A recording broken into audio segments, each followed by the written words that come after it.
both. We're broadcasting on both. Yeah. So anyway, just this mantra is. I mean, imagine a new person coming there and seeing devotees chanting this name, and they're crying and laughing and all these seemingly bizarre symptoms that you don't see in the world. The only close resemblance to this you would see maybe is like the Christians. If you see some spirit-filled Christians and they're worshiping according to the Spirit, and they're just looking extraordinary in their worship, this is the closest thing. So people need to kind of understand that this is not a bad thing. It's not a weird thing, actually. It's a natural thing.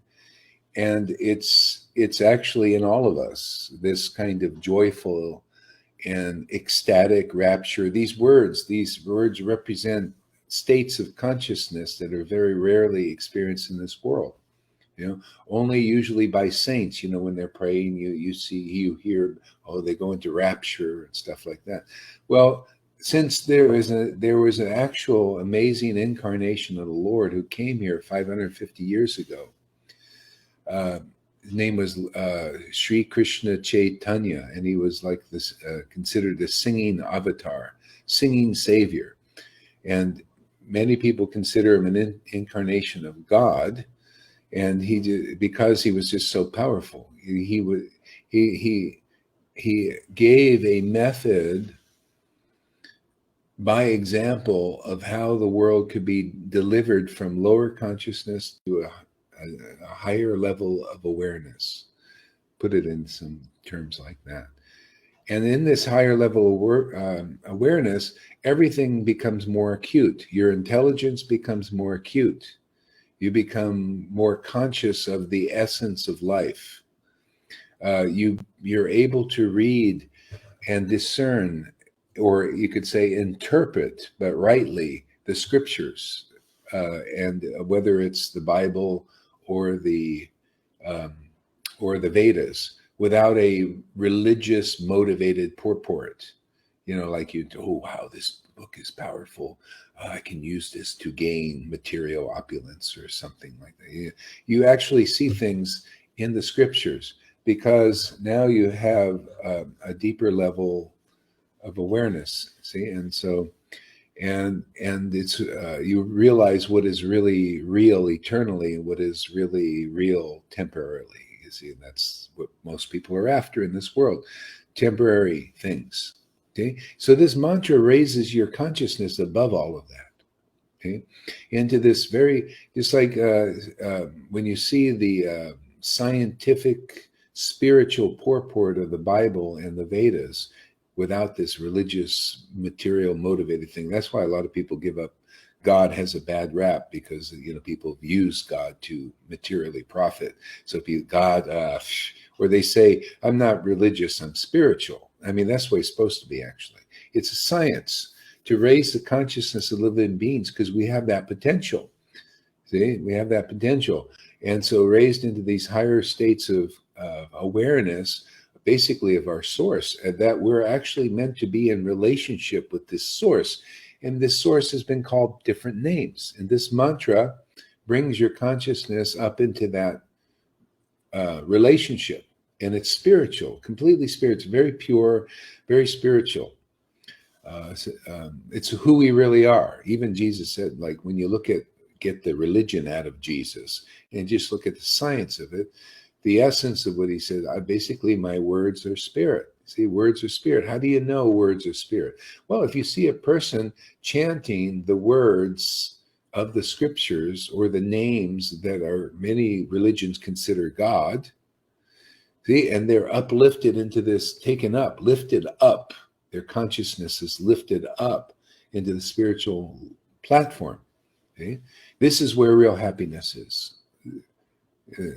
This is why if you meet people that have this kind of ability, they're awakened. People call them awakened, enlightened. See, they're enlightened, lighter than most, because people are heavy because they don't have this information, this knowledge.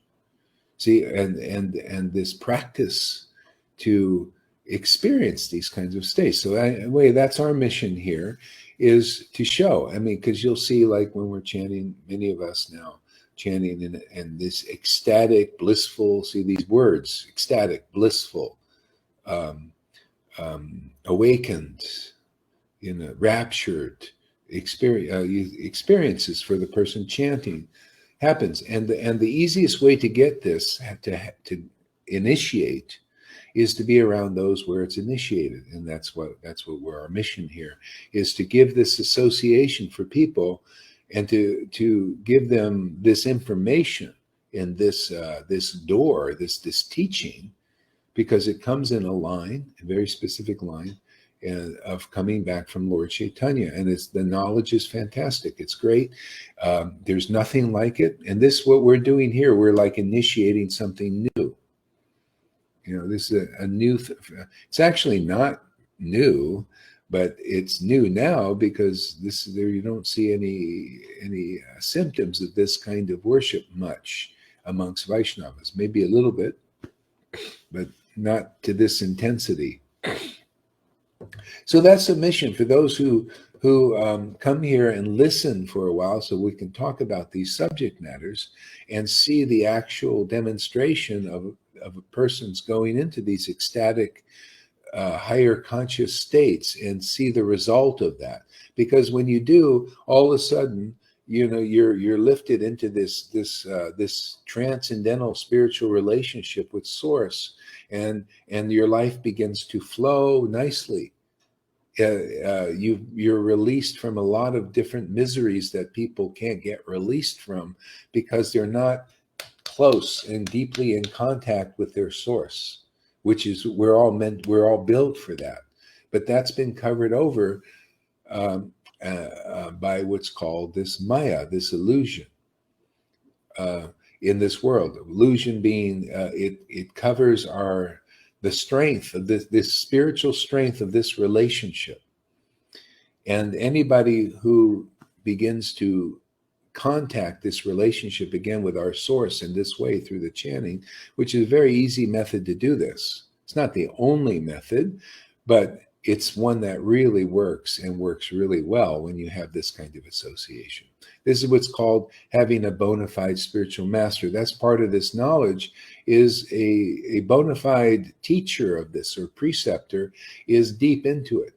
When they chant these names, these scriptures, they're lifted very easily into that consciousness. And so they gift that out to others, because they share with others what they're learning. It's kind of like a spiritual Star Trek experience. So you go to places where few people have gone, nowadays anyway, but there are people who are in the scriptures. It's all written about many of what's going on in these different levels of consciousness, and you can begin to realize these things. So anyway, that's really the basic thing, and why this chanting is not weird, really. It's just you need to understand the intelligence of it, the reason of it, the logic of it, and so coming here regularly is how you learn. Otherwise, this kind of knowledge, if you don't contact, this is called a lineage, a line.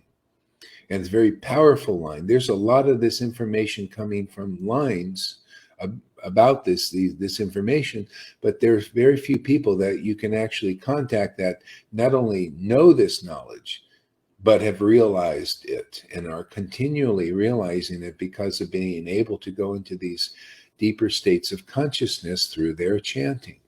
So that's what's called a bona fide spiritual master in our lineage, so that people can be lifted to that state very quickly and very easily. Otherwise, on your own, it's kind of like you want to learn guitar on your own without a real teacher. It's be harder. I mean, the real teacher could show you you can benefit from their experience. They can say, well, do it like this and this way, it worked for me, yeah. And so you make progress very quickly under a teacher. They call them now teachers, preceptors, coaches.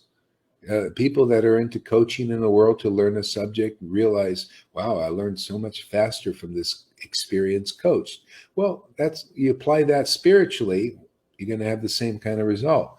So if you get to understand the glories of this kind of connection and communion and relationship, it's actually called bhakti yoga in this line. See, yoga. See, a lot of people are doing the yoga like this, which is good for the body, but where's the union? What are you uniting with? See, yoga means union. Well, ultimately, if you were to go pursue that philosophy of that, it was meant to help us progress in a union with spirit. See? So, but this is the fast way. This is a fast track. We even have yoga people here. Some people who do yoga and all that stuff, physical stuff, but they come here for bhakti yoga. Union by the awakening of this spirit of devotion. Okay. So this gives one clear revelation and realization about the science of making this spiritual connection. You can see, I was just chanting for, half an hour or something in this seemingly crazy state and everything. And then I come out and I can talk to you about this. This gives clarity, gives understanding. It's the way you speak about the essence of truth. You show the real path, how people can get there quickly. And if they listen to you, if they start to believe in what you're teaching and then walk that way also, they very quickly come to this ecstatic platform. And this is proven. We already have a prototype here. People are actually doing it. They're actually reaching these ecstatic states very quickly, sometimes within a week, a day, and then they start perfecting it more and more and more. So anyway, there's all these kinds of things you learn. We talk about the purification. You go through the purification. Purification is the emptying out of all these layers of coverings of what's called illusions, misidentifications, misunderstandings. All these things come out of your heart and leave this space for you to enter, and commune and connect, and it's a forever thing.